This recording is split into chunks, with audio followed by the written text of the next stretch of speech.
Sami.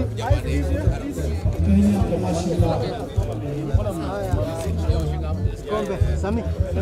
Kombe chini. Ficha uso. Madam, kombe chini. Haya, pita. Oi, kubwa. Pita.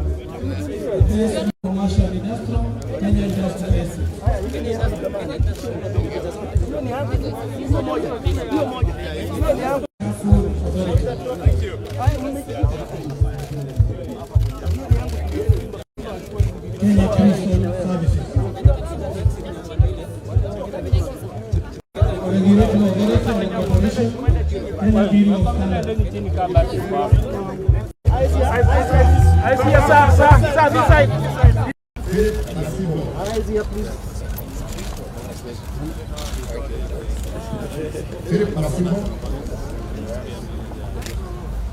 20 years old. Peter Miruri. Peter Miruri.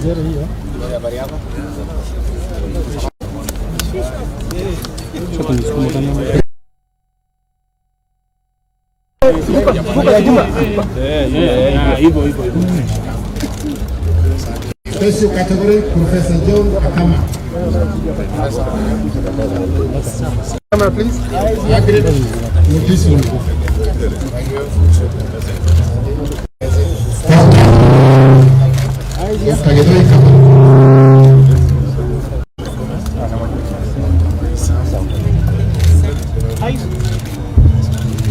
Robina Orute. Mr. Peter Okwara.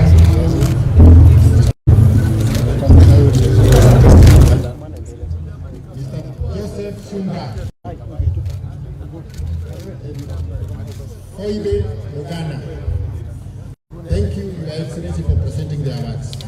Thank you so much, ladies and gentlemen. Tuwapigie makofi.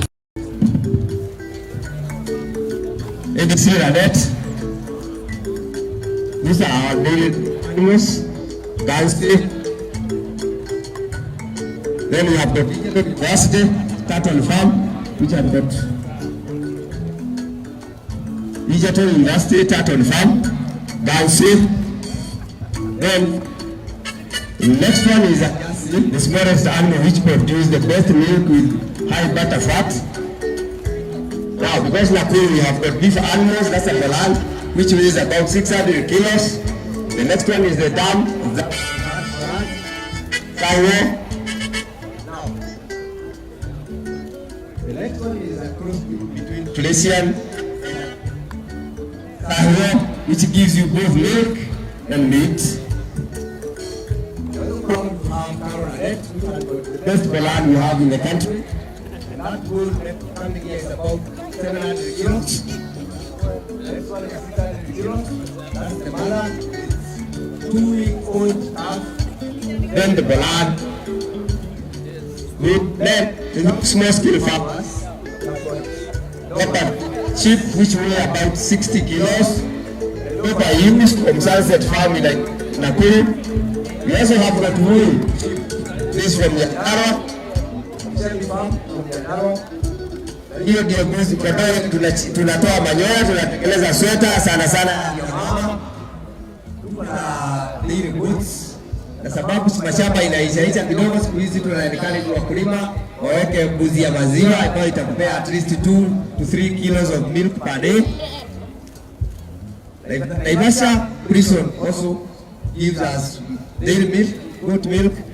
Hatusahau wakulima wetu kidogo ambao wanaweka kuku, sungura, and finally we are also going to what we normally call ornamental birds.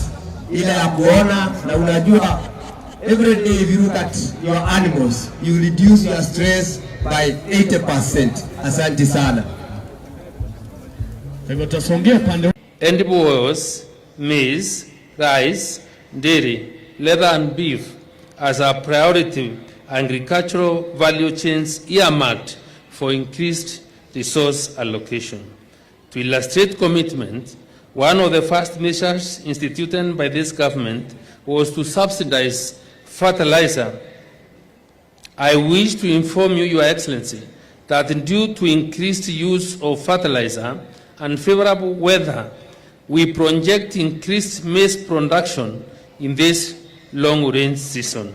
Consequently, we are putting in place measures to reduce post-harvest losses and ensure that benefits are passed to farmers and consumers. The Central Rift region is endowed with enormous potential for the production of crop, livestock, and lately, fisheries enterprises. The region has got favorable climatic conditions and rich volcanic soils, making it one of the most agriculturally productive in the country. Nakuru County, in particular, forms part of the bread-basket counties in Kenya. There's a long history of production of wheat, maize, potatoes, pyrethrum, dairy, among others. It also has one of the most developed agricultural mechanization and agro-processing industries. As such, it serves an anchor county, providing agricultural goods and services to neighboring counties. Its importance to this region can therefore not be overstated. It is for this reason that the Nakuru ASK show was retained as one of the few national shows in the country after devolution.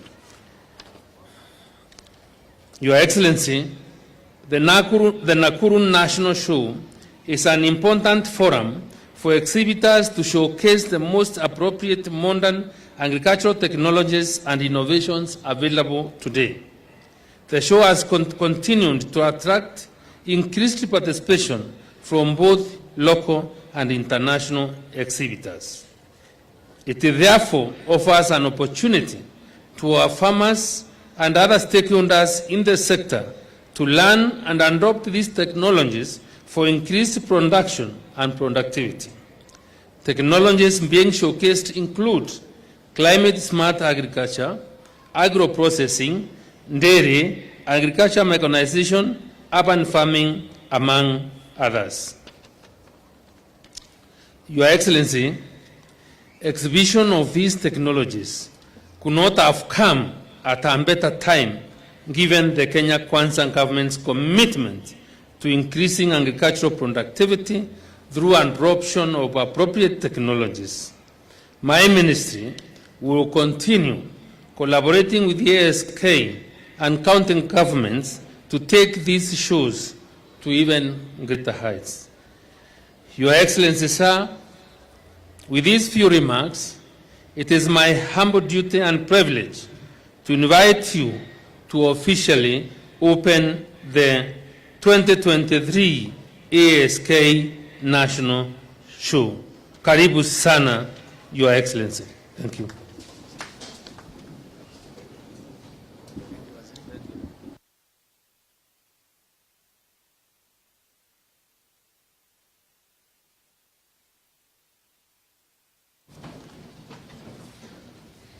The Cabinet Secretary for Agriculture and Livestock Development, the Honorable Mithika Linturi, the Governor of Nakuru County, the Honorable Susan Kihika, our Women Rep for Nakuru, Lisa Chelule, Members of Parliament present from Bahati, Nakuru West and Nakuru East, Members of the County Assembly present, the ASK National Chairperson, Annabel Kirinyaga, the ASK CEO, all stakeholders, distinguished farmers, exhibitors, and guests. I start by delivering from His Excellency President William Ruto on this special occasion warm greetings and message of goodwill to the farmers in Nakuru and across the country. We hold the Nakuru National Agricultural Show edition under the theme Promoting Climate Smart Agriculture and trade initiatives for sustainable economic growth. It is an apt theme as the country emerges from one of the longest droughts in 4 decades, an indicator of climate change. Our farmer, whose hard work feeds the nation, was negatively affected as their investment in crops and livestock diminished due to the absence of rain. While we lost more than 2.5 million livestock and wildlife, the crop farmers suffered immensely as more than 4.3 million people faced starvation. The impact was more because, to a large extent, most of our farmers depend on rain.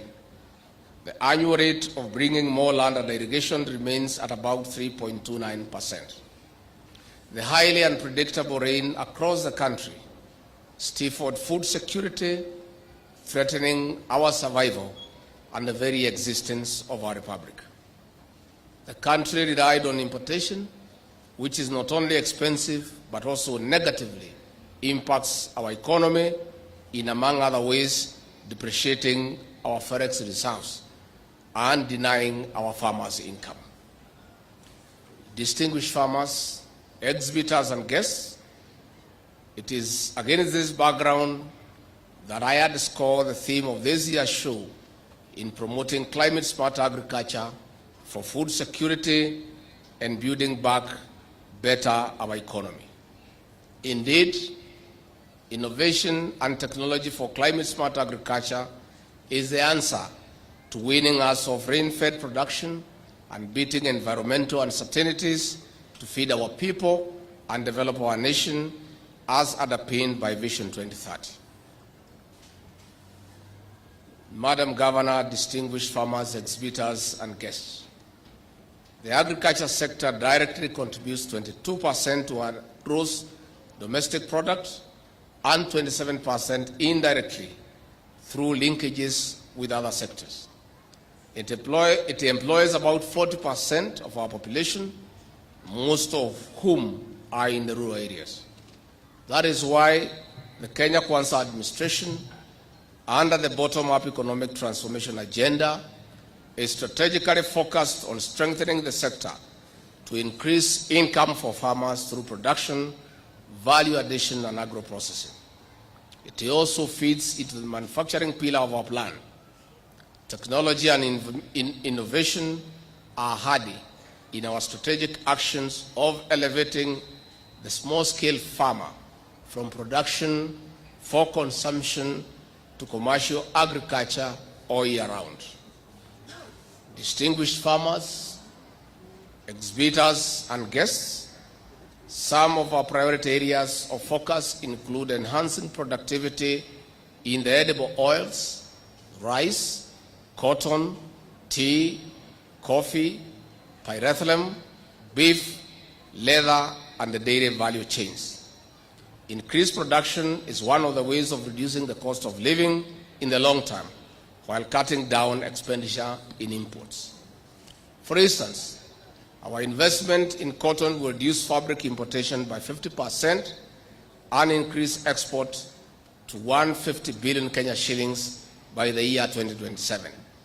On the other hand, we export up to 95% of our tea without value addition. Due to its high quality, our tea is used to blend other teas around the world to improve their